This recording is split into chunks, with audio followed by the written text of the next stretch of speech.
ब्रह्मा गुरु विष्णु गुरुदेव महेश्वर गुरु साक्षात् परं ब्रह्म तस्मै श्री गुरुवे नमः। अखंड मंगलकारं व्यक्तं जन चराचरं तद्वत्तं दर्शितं जन तस्मै श्री गुरुवे नमः। ओम गुरुवे नमः। ओम गुरुवे नमः। ओम गुरुवे नमः।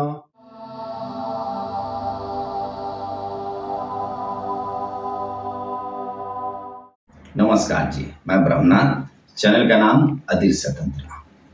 आज बात करेंगे, मैंने पिछले एक वीडियो बनाया था कि अगर आपके ऊपर या आपके घर के ऊपर कोई नेगेटिव एनर्जी अटैक हुआ है तो कैसे रिमूव करेंगे उसको, यानी कैसे उसको खत्म करेंगे।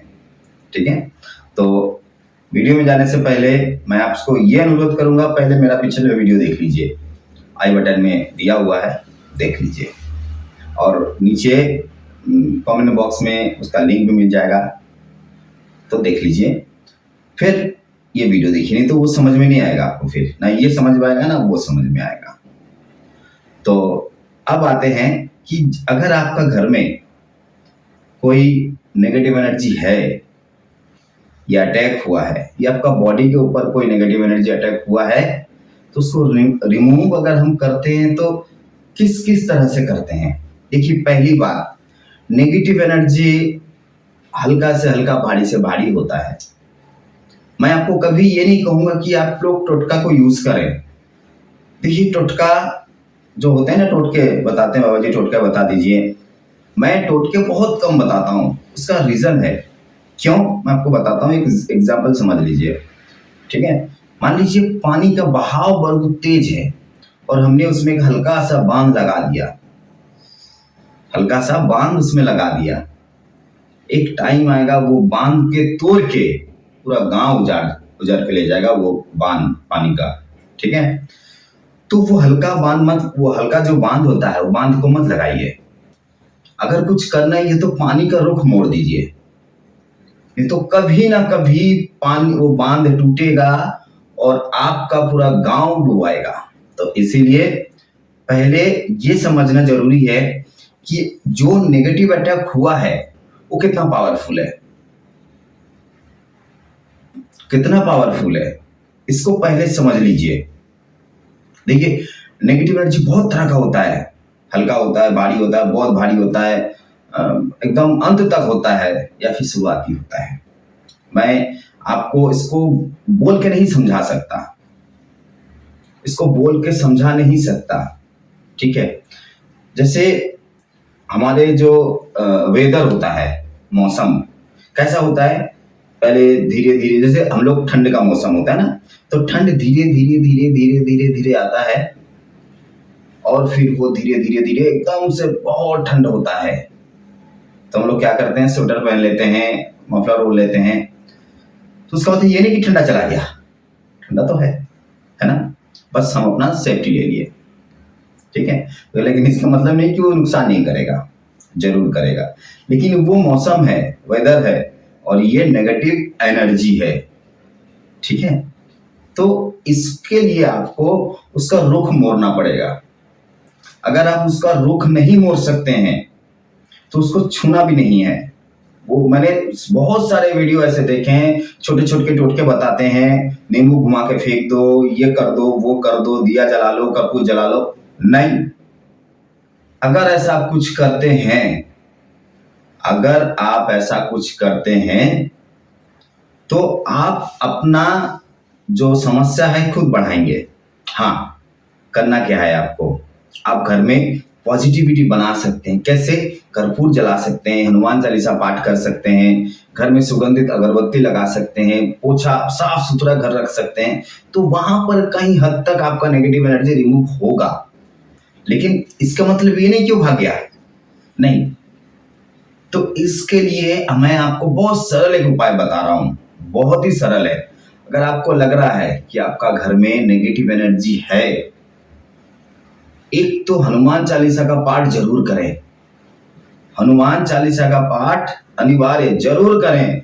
और कोई भी, जैसे मैंने बहुतों को सुना है, देखा, काली मंत्र जाप करने लगते हैं, या फिर कोई भी जो तामसिक देवियां होती हैं, तंत्र देवियां, उनके मंत्र जाप करते, तो कृपया ऐसा बिल्कुल ना करें, मैं स्ट्रिक्टली बता रहा हूं, ऐसा बिल्कुल ना करें। कुछ करना है आपको तो हनुमान चालीसा पाठ कीजिए। हनुमान चालीसा ही एक ऐसा दवा है जो आपका ये नेगेटिव एनर्जी का अटैक कई हद तक रिमूव कर सकता है। लेकिन इसका मतलब ये नहीं कि खत्म हो गया। इसका खत्म करने से, अगर आप चाहते हैं कि खत्म हो जाए, तो आपको या तो खुद अपना प्राण जान को झुंकी में डालना होगा या फिर किसी तांत्रिक के पास जाना होगा। देखिए, मैं तो ये नहीं बताऊंगा कि आप किसके पास जाएंगे, ये आपके ऊपर निर्भर है। लेकिन अगर आप खुद ब खुद करना चाहते हैं तो आपको कुछ चीजें आना बहुत जरूरी है, समझना बहुत जरूरी है। पहले तो अपना शरीर बंधन, फिर घर बंधन, ये चीजें समझना बहुत जरूरी है। अगर ये सारी चीजें आपके पास है तो मैं आपको एक क्रिया बता दे रहा हूं, वो करें। लेकिन हाँ, सोच समझ के। इसके जिम्मेदार सिर्फ आप होंगे, चाहे आपका अच्छा हो या बुरा। सोच समझ के कीजिएगा, क्योंकि ये बहुत ज्यादा प्रभावित हो जाएगा। ठीक है, करना क्या है आराम से सुन लीजिए। करना ये है, आपको मसान में जाना है। आपको मसान में जाना है। मसान के अंदर देखिएगा आकंद का पेड़ होता है। मसान में होता है आकंद का पेड़, ठीक है। उसको धनिष्ठा जो नक्षत्र होता है, धनिष्ठा नक्षत्र का सुबह सुबह जाके उस पेड़ को आप आमंत्रित करके आएंगे। इसके लिए आपको एक दिया, थोड़ी मिठाई, एक पान का पत्ता, एक सुपारी, ये सारी चीजें उनको निमंत्रण करके आइए कि मैं जो काम में आया हूं, आप कृपया हमारा साथ दें। रात को 12 बजे के बाद धनिष्ठा नक्षत्र रहनी चाहिए। उस टाइम आप मसान में जाइए, वस्त्र विहीन, घर से वस्त्र विहीन मत होके जाइएगा, वहीं वस्त्र अपना छोड़ दीजिए, वस्त्र विहीन हो जाइए। और वो जो पेड़ है उसको अपने दांतों से पकड़िए और एक झटका में खिंचाइए, उसको एक झटका में उठाइए। लेकिन याद रखिए, उस पेड़ को दांत लगाते वक्त आपके सामने कई परेशानियां होगी। आपके सामने कई परेशानियां होगी, वो परेशानियां आपको खुद दूर करना होगा। इसकी जिम्मेदारी मैं नहीं ले सकता, ठीक है। मैं सिर्फ आपको बता रहा हूं आपके नॉलेज के लिए, आपको करने के लिए नहीं। वो पेड़ आप दांत से उठाइए, एक झटके में उठाइए, उसका जड़ ले लीजिए। उसका जड़ को इतना सा टुकड़ा ले लीजिए। लेने के बाद उसको अपना घर में लेके जाइए और उसका 4 टुकड़ा कीजिए। छोटा छोटा, इतना छोटा छोटा 4 टुकड़ा कर लीजिए। 4 टुकड़ा को 4 कोने में, हो सके तो मिट्टी का नीचे गाड़ दीजिए। अगर नहीं होता है, अगर सीमेंट वगैरह हो गया है, तो नहीं हो रहा है, तो आप क्या करें, वो जो जड़ है उस जड़ को 4 कोने में 4 टांग दे, किसी किली या फिर किसी चीज की सहायता से। लेकिन मैं बार बार बता रहा हूं इस चीज को, ये आपका खुद का जिम्मेदारी होगा, ठीक है। चलिए, आज के लिए इतना ही। नमस्कार जी। ओम नमः शिवाय।